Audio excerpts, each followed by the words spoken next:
All right, welcome to The Explainer.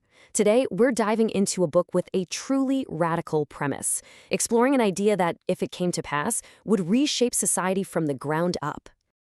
So, you've probably seen this phrase floating around online. It's this bold, almost cheeky claim that Bitcoin enthusiasts make for pretty much any problem you can think of: inflation, war, you name it. But is there actually a serious argument behind the meme? Okay, so let's get into it. Our guide for this is the book Bitcoin Nation, which really tries to build the serious case behind that bold claim. We're going to explore its core arguments, and you'll see how it tries to connect a digital currency to a complete reinvention of the nation state. And it all starts with the foundation of everything: money. To really understand the proposed solution, the book argues that we first have to diagnose the problem. And according to the author, the fundamental issue that's plaguing modern society is the very nature of the money we use every single day. The book kicks things off by breaking down the 6 historical properties of what makes for good money. It should be easy to divide, it should last, you should be able to verify it's real, and so on. But the author really hammers home that one of these is way more important than all the others: scarcity. Because without scarcity, money simply can't be a reliable way to store your wealth over time. Now, this is where it gets really interesting when you put them side by side. The book points out that for most of history, gold worked pretty well as money because it ticked these boxes, especially scarcity. But then you look at modern state-issued money, what's called fiat money, and it fails on that one single, most critical point. Governments can create more of it basically whenever they want. And that ability to create money has a massive consequence that the book highlights, something called the Cantillon effect. When new money is created, it doesn't just spread out evenly to everyone. The people and institutions closest to the money printer, think governments, big banks, get to spend it first before prices have a chance to rise. But by the time that money trickles down to savers and regular wage earners, prices have gone up and their money just doesn't buy as much. So, if the author's diagnosis is that the problem is a lack of verifiable scarcity in our money, the book then pivots. It presents its proposed solution: a technology designed from the ground up to create a new form of money, one that's free from this central flaw. But this brings up a huge technical puzzle, right? I mean, we live in a world where you can copy and paste a file, an image, or a piece of text with a single click. So how on earth do you create something digital that is genuinely rare and impossible to counterfeit? It seems like it should be impossible. Well, the book explains that the breakthrough answer is this concept called proof of work. It's a really clever way of anchoring digital information to the real world by requiring a real-world resource: energy. By making it incredibly expensive in terms of computation and electricity to create new entries in the ledger, it becomes incredibly difficult to cheat. And just like that, you have genuine, verifiable digital scarcity for the very first time.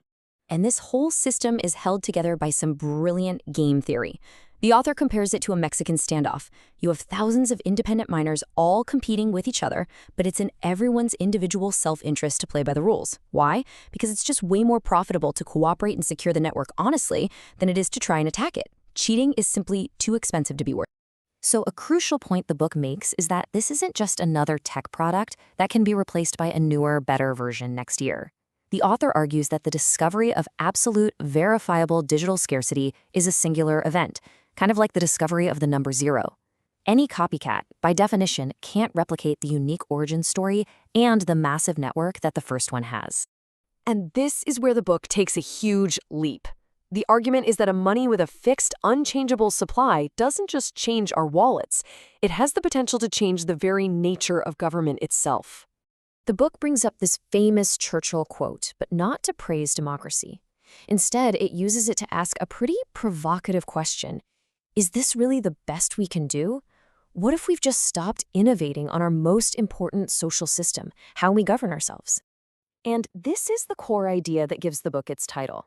The author asks you to imagine a future where government is no longer a territorial monopoly. Instead of being stuck with the government of the land you happen to be born on, what if you could just subscribe to a nation, one that provides services like law and security, effectively creating a competitive marketplace for governance itself?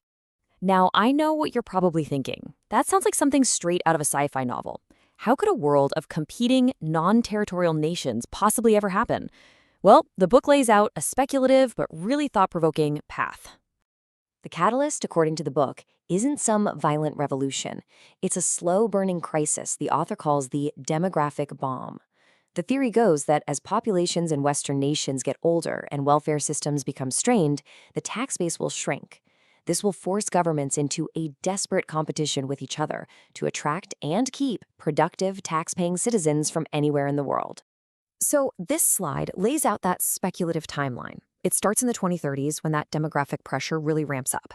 Then by the 2040s, to stay competitive, major countries start offering things like digital citizenship to attract global talent. And over the very long term, this trend continues until the link between territory and government services just kind of dissolves, giving way to these fully fledged non-territorial Bitcoin nations. So, when you step back, the big takeaway here is the sheer scale and ambition of the argument. It's a chain of logic that starts with a simple question, what is good money, and ends with a vision for a potential revolution in how human societies are organized, moving them from a system of monopolies to a system of markets. And that's really the final, provocative question the book leaves us with. It forces us to wonder if the nation state, something we often think of as this permanent, unchangeable fact of life, could instead just be another legacy system, one that's waiting for technology to come along and offer a fundamentally different alternative. Definitely something to think about.